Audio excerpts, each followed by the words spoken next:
Денес во очи на гласањето на ребалансот на буџетот сакаме да посочиме на две многу битни работи за успешно функционирање на државата: транспарентност, но и разумност во трошењето на јавните пари. Сакаме да обрнеме внимание на сите граѓани кои биле во дилема дали ќе можат да платат 2300 денари за данок на имот и сметка за струја, и ако ги платат двете, од што да се откажат во тековниот месец. Дека само во изминатата година граѓаните по основ на данок на имот, според завршната сметка за 2020 година, платиле вкупно 3 милиарди 5 милиона 20.548 денари. Ако сте биле во таква дилема, а најголем дел од македонските граѓани за жал се биле, дополнително фрустрира и иритира фактот што за овие пари практично и да не знаеме за што биле потрошени, а истите за жал најчесто се употребени за скапи ручеци, луксузни патувања и партиски вработувања. Дел од овие ваши пари општините дури дрско ги пренасочиле за глобал во Струмица,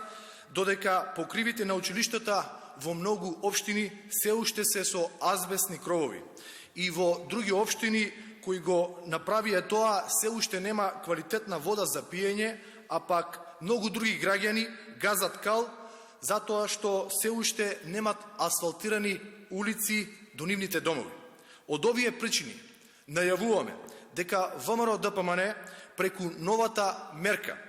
Мој данок за мој проект во мојата општина во блиска иднина ќе овозможи секој граѓанин лично да определи за кој проект во неговата општина ќе бидат потрошени 100% износ на данок на имот кој тој го плаќа.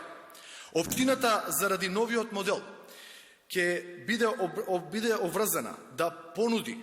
неколку приоритетни проекти за кои ќе бидат употребени собраните средства од данок на имот, а граѓанинот во целост ќе определи кон што ќе бидат насочени неговите средства и ќе може делумно да следи како истите се акумулираат за проектот што тој или таа го поддржал. Со оваа мерка не само што ќе се зголеми транспарентноста, не само што ќе бидат принудени локалните администрации да понудат квалитетни понуди и проекти, туку акцентот ќе се стави на разумност во трошењето на народните пари и определување на приоритети во решавањето на проблемите на граѓаните, согласно мислењето на граѓаните, а не само според интересот на локалните мокници. Па така граѓаните на општина Штип ќе знаат каде завршиле нивните 52 милиони денари, граѓаните на Струмица точно ќе знаат каде завршиле нивните 1 милион евра,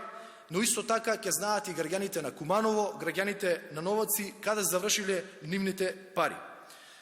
Многу битно е тоа што при плаќањето на данокот на имот и при плаќањето на сметката за струја, во двата случаи граѓаните добиле услуга за нивните пари, а не платиле нечи скап ручек. Ви благодарам. Прашања?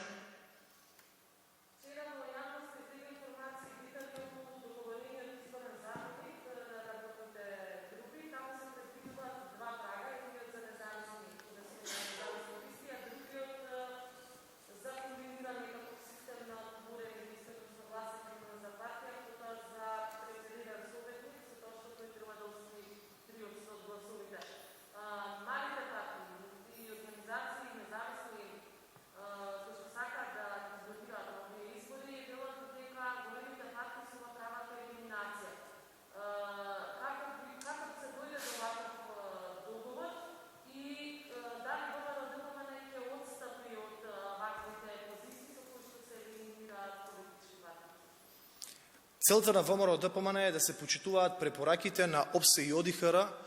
во составувањето на изборниот законник. Јас морам да бидам искрен, не сум дел од работните групи и се уште ги немам видено деталите од преговорите и договорите на овие работни групи. Ќе се очекаме во текот на денот да го слушнеме официјалното соопштение на Центарот за комуникации на ВМРО-ДПМН, така да во овој момент она кое што можам да го кажам е дека ВМРО-ДПМН се труди и се залага да се почитуваат препораките на ОПСЕ и ОДИХР.